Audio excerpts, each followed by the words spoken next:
Good morning बच्चों। आज का टॉपिक है हमारा फेरोमोन्स। ठीक है, फेरोमोन्स क्या होते हैं?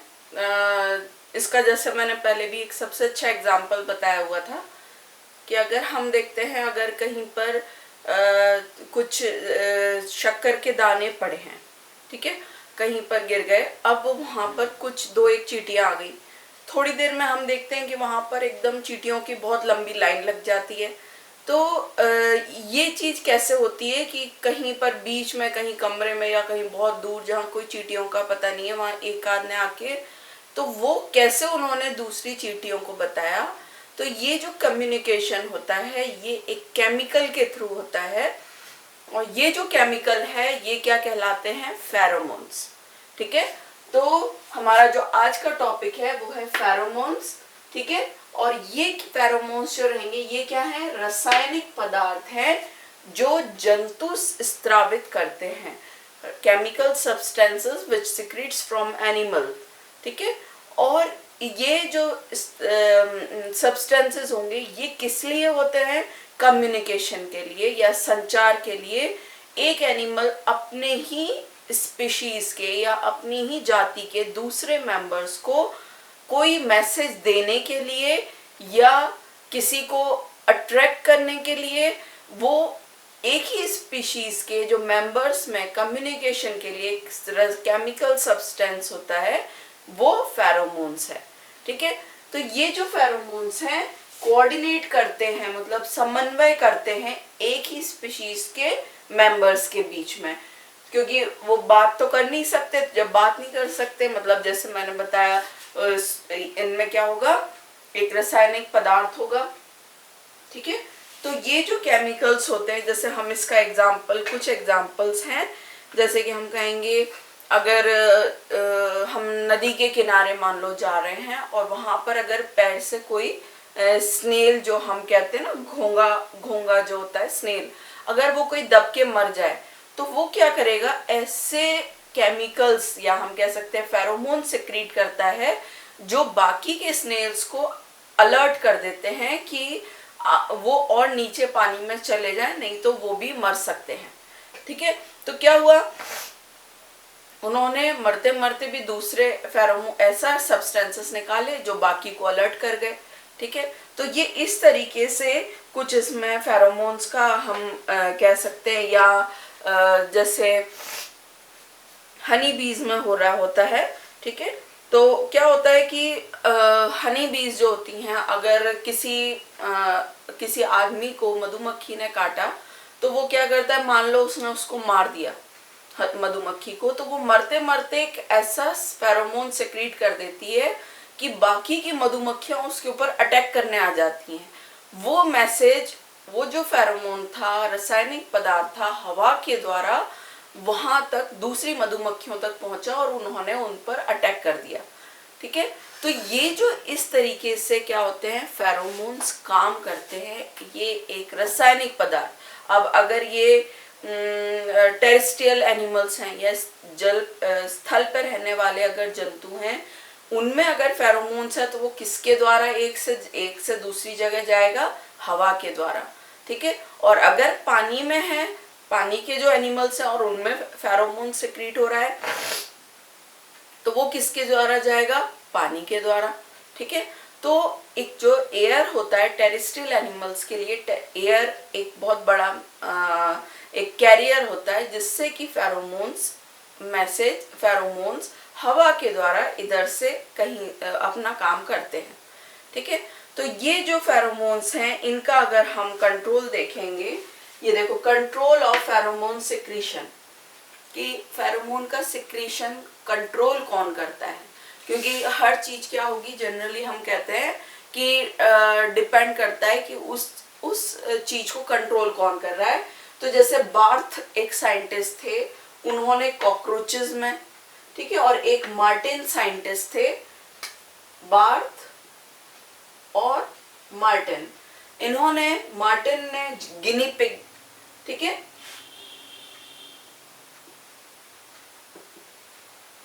गिनी पिग और कॉकरोचेस में उन्होंने जब स्टडी करी तो उन्होंने देखा कि एक्सोक्राइन ग्लैंड, अब हम ये सब पढ़ चुके हैं पहले, हमें बाह्यस्रावी ग्रंथियां कौन सी हैं पता है, ठीक है। बाह्यस्रावी कौन सी हैं? डक्ट वाली ग्रंथियां जिनमें नलिकाएं हैं। तो बाह्यस्रावी ग्रंथियां अंतःस्रावी ग्रंथियों को कंट्रोल करती हैं, और अंतःस्रावी जो ग्रंथियां रहती है एंडोक्राइन ग्लैंड, डक्टलेस ग्लैंड, वो क्या करती हैं? हार्मोन्स को कंट्रोल करती हैं, और हार्मोन्स जो होते हैं वो फेरोमोन्स के स्त्रवण या सिक्रीशन को नियंत्रित करते हैं, ठीक है। मतलब क्या हुआ, ये जो सिक्रीशन है वो किसके अंडर कंट्रोल रहा? ग्लैंड्स के। एक्सोक्राइन ग्लैंड ने एंडोक्राइन ग्लैंड को ऑर्डर दिए, और एंडोक्राइन ग्लैंड ने हार्मोन सिक्रीट किए, और ये जो हार्मोन होंगे ये फेरोमोन्स को कंट्रोल करते हैं। तो इस तरह से ये फेरोमोन्स का कंट्रोल हुआ। अब अगर हम कहेंगे ये जो फेरोमोन्स होते हैं ये बहुत कम आणविक, जनरली जो होते हैं वो कम आणविक भार, molecular weight, less molecular weight वाले होते हैं, और फैट और प्रोटीन के ये व्युत्पन्न होते हैं, ठीक है। जो फेरोमोन्स होंगे फैट और वसा या प्रोटीन के डेरिवेटिव्स या व्युत्पन्न होते हैं। इनका जो जनरली, क्योंकि हमने क्या कहा, फेरोमोन्स अगर टेरेस्ट्रियल एनिमल है तो हवा के, और नहीं तो पानी के थ्रू, मतलब कोई ये होंगे कैसे? वाष्पशील, या हम कहेंगे वोलेटाइल, ठीक है। तो फेरोमोन्स होते हैं वोलेटाइल नेचर के होते हैं, और जैसा हमने बताया पानी में होंगे तो उसमें हवा में, पानी में घुल करके दूसरी जगह जाएंगे, और हवा में होंगे तो हवा में घुल करके दूसरी जगह जाएंगे।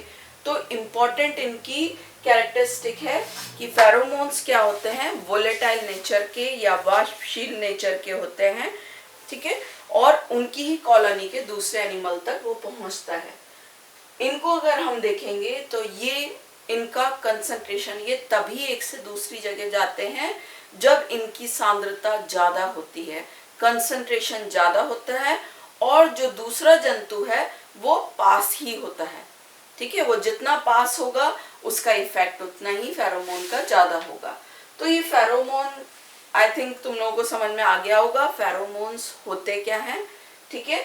अब हम देखते हैं फेरोमोन्स जो हैं ये जनरली, अगर इसका केमिकल स्ट्रक्चर देखेंगे तो ये क्या होते हैं? एक हमने क्या कहा था, फैट और प्रोटीन के डेरिवेटिव्स हैं, व्युत्पन्न है।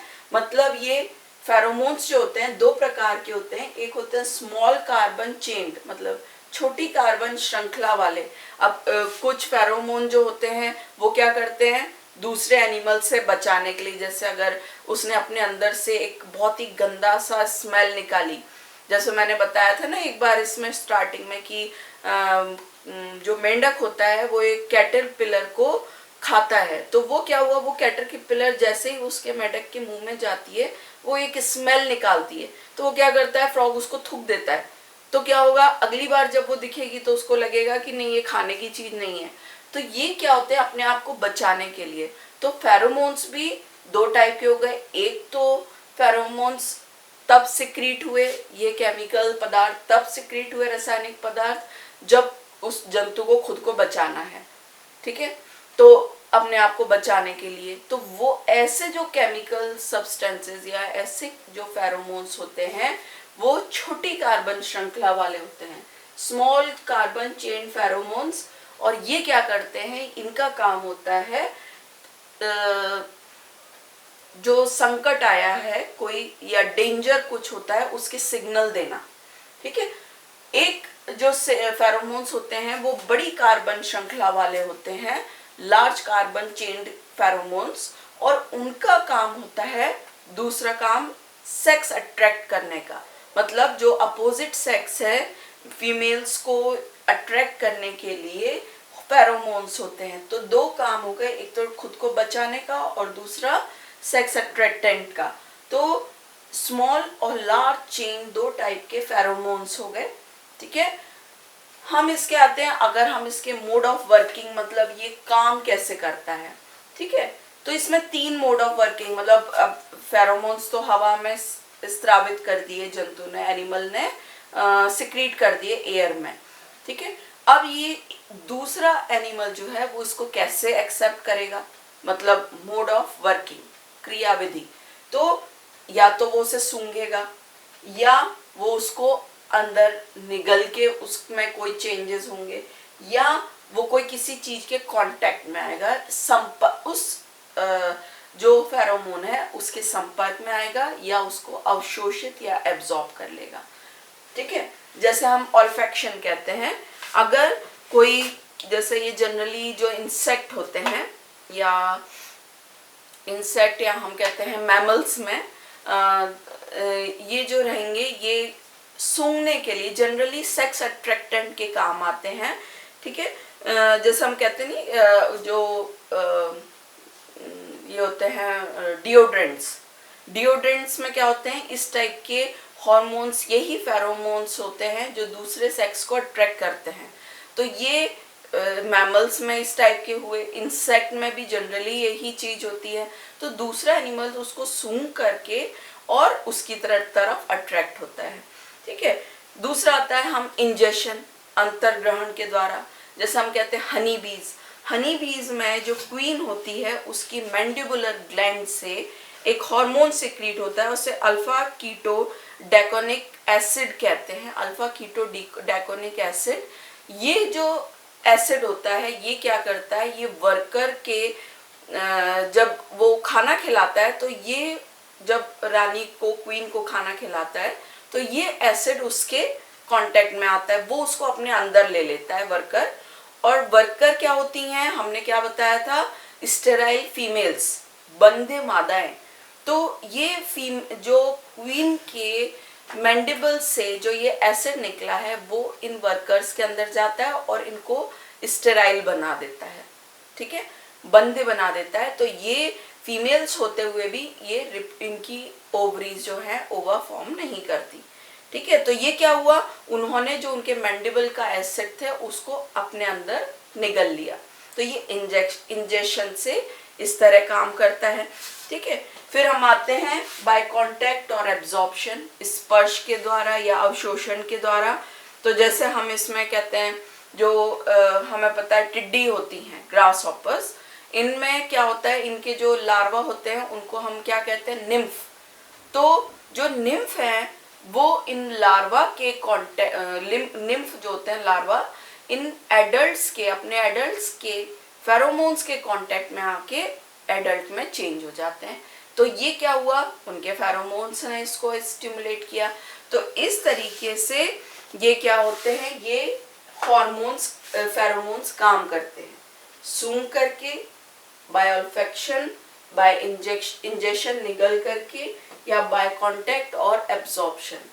ठीक है, अब आप आते हो कि ये जो फेरोमोन्स हैं ये कितने प्रकार के होते हैं। तो मतलब इनके एक्शन के अकॉर्डिंग ये काम किस तरह का कर रहे हैं, इसके अकॉर्डिंग इनकी दो क्लासेस होती हैं, दो वर्ग होते हैं इनके। एक होते हैं रिलीजर इफेक्ट, मोचक प्रभाव वाले फेरोमोन्स, और एक होते हैं प्राइमर इफेक्ट। ठीक है, प्राइमर इफेक्ट फेरोमोन्स। तो ये जो, अगर हम रिलीजर इफेक्ट कहते हैं, रिलीजर मतलब नाम से समझ गए, रिलीज करने वाला मोचक हार्मोन। हमें पता ही है, हम हाइपोथैलेमस में जाते हैं, हाइपोथैलेमस कौन से हार्मोन सिक्रीट करता है, रिलीज करने वाले, कि इस चीज को रिलीज करो, और फिर पिट्यूटरी ग्लैंड उसे सिक्रीट कर देती है।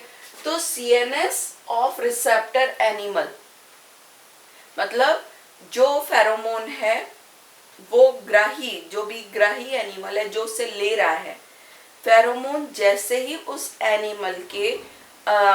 एनिमल उसे एक्सेप्ट करता है उस फेरोमोन को उसका सीएनएस, सेंट्रल नर्वस सिस्टम, केंद्रीय तंत्रिका तंत्र, ये एक्टिवेट हो जाता है।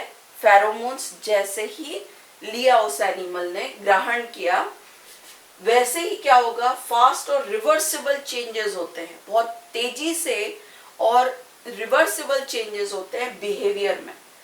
ठीक है, तो इस टाइप के जो रिलीजर इफेक्ट फेरोमोन्स होते हैं, तो ये होते हैं सेक्स अट्रैक्टेंट, एक पर्टिकुलर टाइम पर ये रिलीज होते हैं और बहुत तेजी से काम करते हैं, और रिवर्सिबल इफेक्ट होता है, वापस अपनी कंडीशन में आ सकते हैं।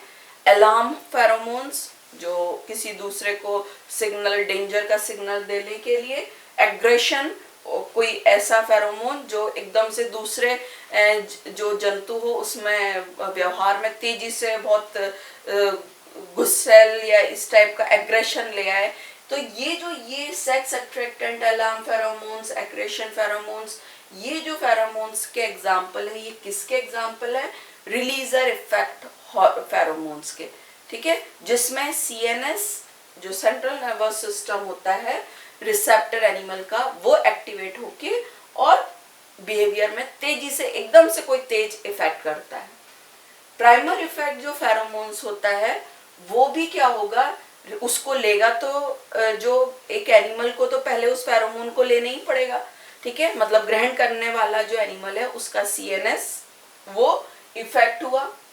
जैसे ही सीएनएस स्टिमुलेट हुआ, वो स्टिमुलेट किसे करेगा? एंडोक्राइन ग्लैंड को। अब ये देखो ये कौन सा काम हो गया, अभी तक हम जो हार्मोन वाला सिस्टम पढ़ रहे थे जिसमें हमारे ब्लड में हार्मोन था, उसने हाइपोथैलेमस को बताया, हाइपोथैलेमस ने एंडोक्राइन ग्लैंड को, और एंडोक्राइन ग्लैंड ने हार्मोन सिक्रीट कराया। तो सीएनएस ऑफ रिसेप्टर एनिमल, जो ग्रहण करने वाला जंतु है, उसका सेंट्रल नर्वस सिस्टम स्टिमुलेट करता है एंडोक्राइन ग्लैंड को, एंडोक्राइन ग्लैंड में भी स्पेशली पिट्यूटरी ग्लैंड को, ठीक है, क्योंकि पिट्यूटरी ग्लैंड ही सारी ग्लैंड को कंट्रोल कर रही है।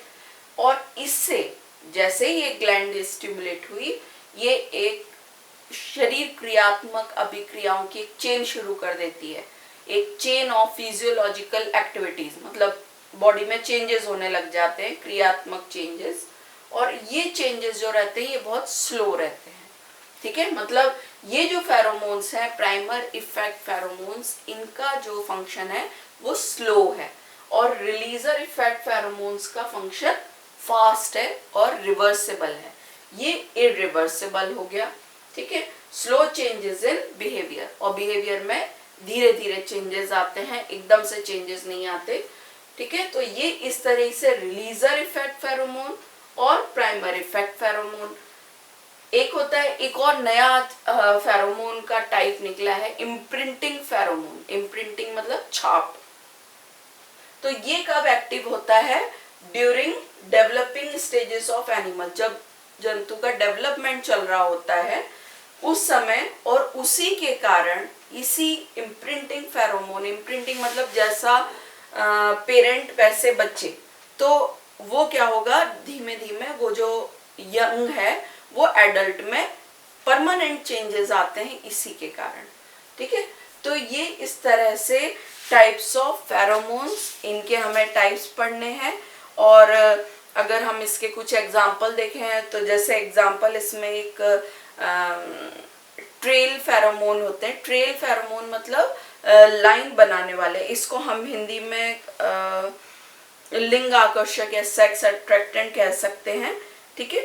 तो फेरोमोन्स का अगर हम, एक कार्लसन साइंटिस्ट थे, उन्होंने, जैसे हमने चींटी का बताया, उन्होंने एक्सपेरिमेंट किया था कि कहीं उन्होंने चींटी के शक्कर के दाने डाल दिए, उन्होंने देखा है चींटियों की बिल्कुल सीधी श्रृंखला, एक चेन ऑफ एंड्स, बिल्कुल लाइन, उनकी सीधी लाइन चली जा रही है। उन्होंने क्या किया, बीच में उन्होंने देखा कि कुछ चीज तो है जिसके कारण कि ये कहीं चींटियां नहीं थी और एकदम से एक लाइन बन गई। उन्होंने क्या किया, उस लाइन को बीच में से किसी कपड़े से पोंछ दिया।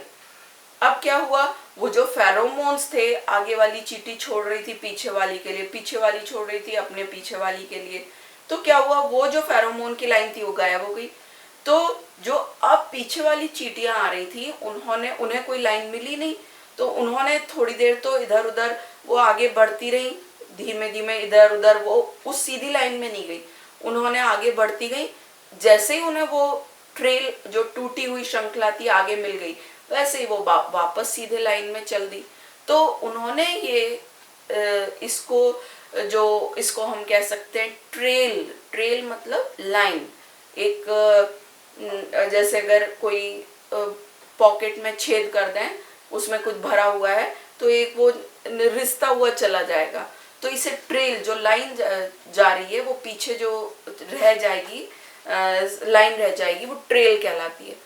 तो ये ट्रेल फेरोमोन्स कहलाते हैं कि वो जो शक्कर के वो जो हमने चींटियां थी, वो बिल्कुल अब एक के पीछे एक के पीछे दूसरी चींटी के फेरोमोन्स के सहारे चलती चली जाती हैं, और जैसे ही उन्हें मिला वैसे ही वो आगे बढ़ गई। एक उसमें विजुअल फेरोमोन्स भी होते हैं, या हम कह सकते हैं कि सूंघ के, जैसे उन्होंने एक साइंटिस्ट थे, इन्होंने बोनेट ने बताया था, फैबर नाम के साइंटिस्ट थे, उन्होंने क्या किया, एक फीमेल मॉथ को एक जाली के कंटेनर में रख दिया। अब फीमेल मॉथ ने क्या हुआ, कोई ना मॉथ जो होती है उसने कुछ ऐसे फेरोमोन्स छोड़े, तो क्या हुआ, वो जो मेल थे वो उसकी तरफ उस जाली के अंदर तो आ नहीं पाए, पर बाहर वो इकट्ठे हो गए। अब जब उन्होंने क्या किया, इस नेट की जगह उन्होंने कांच का जार रख दिया। अब कांच के जार होने से क्या हुआ, वो फेरोमोन तो बाहर जा नहीं पाए, तो क्या हुआ, वो मेल मॉथ को दिख रही हैं पर वो उस तरफ नहीं आ रहे। ठीक है, तो ये जैसे ही वो जाली उन्होंने रखी, वो उसकी मतलब क्या हुआ, फीमेल्स ऐसा फेरोमोन छोड़ रही थी जो दूसरे सेक्स को अट्रैक्ट कर रहे थे। ठीक है, तो ये कुछ एग्जाम्पल हैं जिनमें आप ये शो कर सकते हो कि फेरोमोन्स अपना काम कैसे, या तो एक के पीछे एक छोड़ते हुए या सेक्स अट्रैक्टेंट के फॉर्म में। ठीक है, तो ये जो फेरोमोन्स हैं ये कंप्लीट हुआ। नेक्स्ट क्लास में हम नेक्स्ट टॉपिक पढ़ेंगे। Okay, thank you.